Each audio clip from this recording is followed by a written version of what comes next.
Hello guys, NautoAis here, and I want to give my impression of the Super Mario Galaxy movie. So yes, I finally have a chance to watch it, and I have to say it's sort of good from the first one. However, story-wise, yeah, I can see why people said it was sort of meh, but it's not really bad. But could have done better. Give you reasons why the second one should be better than the first one. Maybe, but for what story it is, it kind of sort of makes sense, but it is very basic. But there are some surprises. So with that said, I want to give my impression. However, the disclaimer with this one is, it's not going to be spoiler cast, so there is no spoiler for this one.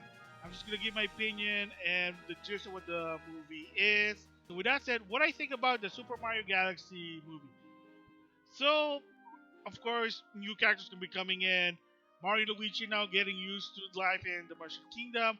Remember, they can always go to the real world or the reality world or whatever because they kind of show that in the movie, a bit of a hint there. However, to some extent, it's not really focused on them, which is kind of makes sense.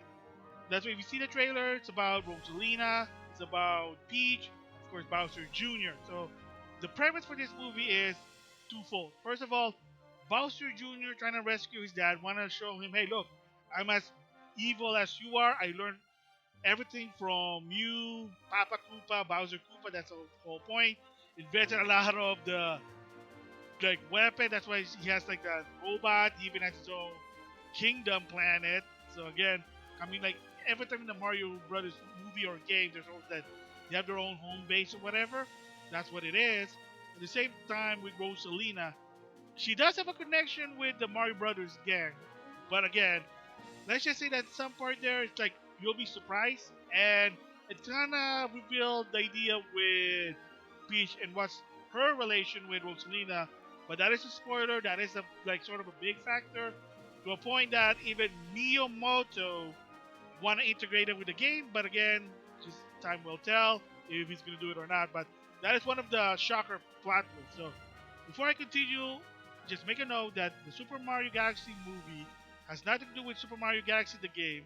Different timeline, different universe, separate story. It's another timeline, multiverse. So that's why. So the story really is about Bowser Jr. trying to rescue his dad, which again, to some extent, you saw the trailer, it did. And then at the same time, the Mario Brothers learned about Rosalina. So the shocker part is that, yes, to some extent, Rosalina has some connection with the Mario Brothers story wise, that to a point that they need to rescue her. And to some extent, something like a lot of events happen, but in the end, they go again. I mean, this is like an obvious thing to go to the Koopa planet to save Rosalina. I mean, that's the basic premise there. So, what I think about the story, again, it's just your, I hate to say it, generic sort of like, oh, save the princess, who's better, Mario Brothers to the rescue type of story.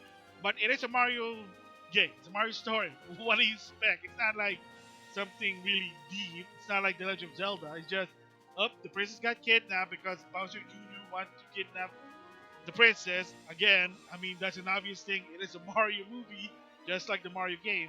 And they have to rescue the princess. At the same time, Bowser Jr. is trying to prove to his dad that he can be as evil as Bowser. So that's what it is. So story-wise, good for what it is. Could have done better in my opinion, but again, it's a Mario movie. So there are a lot of question problems for people who haven't watched it yet. Like, why XYZ character in there? So yes, there are a lot of characters in here that are not from the Mario series.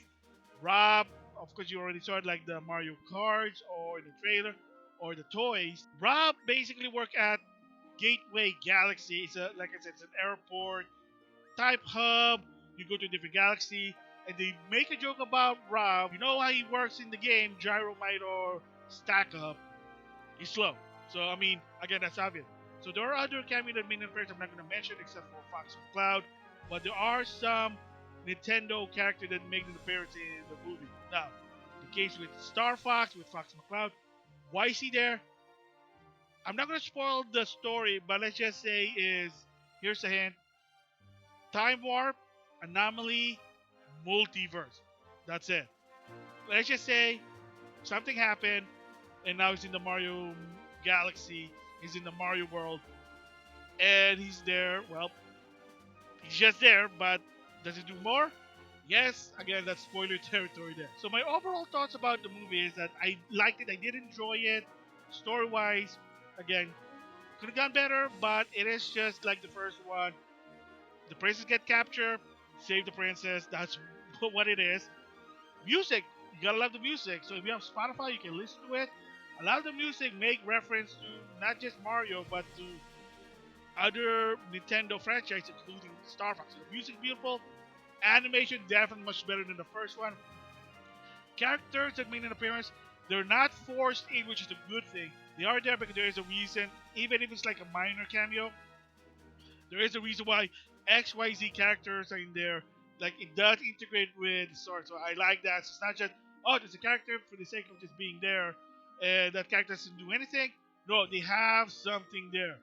Like Wart, there's something about him and why he's there.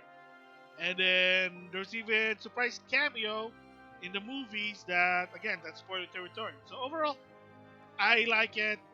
I would give it actually a 8 out of 10 because the music is good.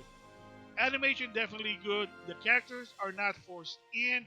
They're actually integrated with the story. Story wise, it is just your basic generic save the princess because they got captured. Are there surprises in the movie? Like I said, yes. There are some camera like oh my gosh that they are there. And the end credits. So if you heard either it's official or by someone, there are two credits, and I can see why. Again, like they said, one of the end credit is a hint of it may be a spin-off. Again, I'm not gonna say what it is. And then the other end credit is it could be a sequel, adding more new characters because there is another someone that made an appearance. It is what it says. So overall, that's my thought, my impression of the Super Mario Galaxy movie. I like it. Would I recommend it for everyone to watch it if you have a chance? Yes.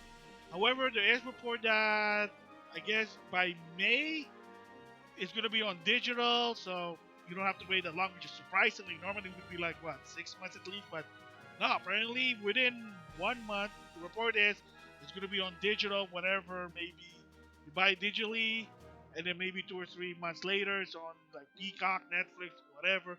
Heck, they're already selling DVD like at the month of May. That's how fast it is. But again, it said like movie should you really watch unless you're a Super Nintendo fan or Mario fan, you should. But if you just I'm curious about it, by now remember this movie came out on April 1st, so by now it's probably gonna be hard to watch it on theater. You might get lucky, but like I said, you can probably just rent it, buy it on digitally. That's it. So there you go, my impression of the Super Mario Galaxy. Recommend it if you're a super fan. So with that, I'll see you guys later.